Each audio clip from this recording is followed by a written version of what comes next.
अस्सलाम वालेकुम, आप देख रहे हैं उर्दू पीडिया और आज हम आपको बताएंगे एक दिलचस्प और हैरत अंगेज तहकीक के बारे में। हमारा मजहब इस्लाम एक दूसरे के साथ हुस्न सलूक से पेश आने का दर्स देता है। अब ये बात साइंस ने भी तस्लीम कर ली है। साइंसदान भी मान गए हैं कि अगर एक दूसरे से अखलाक से पेश आया जाए तो इंसान दिल के अमराज से दूर और तंदुरुस्त रहता है। हाल ही में ये बात सामने आई है कि ऐसे दिल के मरीज को दूसरों के साथ अखलाक से पेश आते रहना चाहिए और हर बात पर शुक्र अदा करते रहना चाहिए।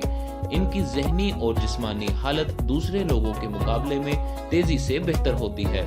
माहिरीन ने तहकीक में 186 अफराद को शामिल किया और इन्हें दो ग्रुपों में तकसीम किया, जिनमें से एक ग्रुप के अफराद को कहा गया कि वो किसी के काम करने पर अच्छे तरीके से पेश आएं और शुक्रिया अदा करें और खुश रहें, जबकि दूसरे ग्रुप के अफराद को कहा गया कि कोई बात ना करें।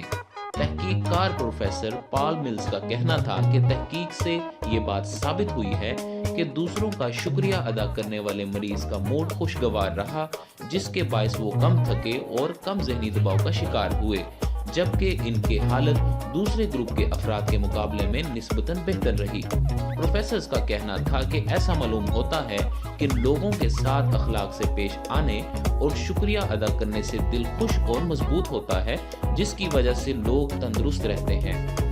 लिहाजा दिल के अमराज से बचने के लिए हमें भी ये आदत अपनानी चाहिए। मजीद इस तरह की वीडियोस के लिए हमारे YouTube चैनल उर्दू पीडिया को सब्सक्राइब करें।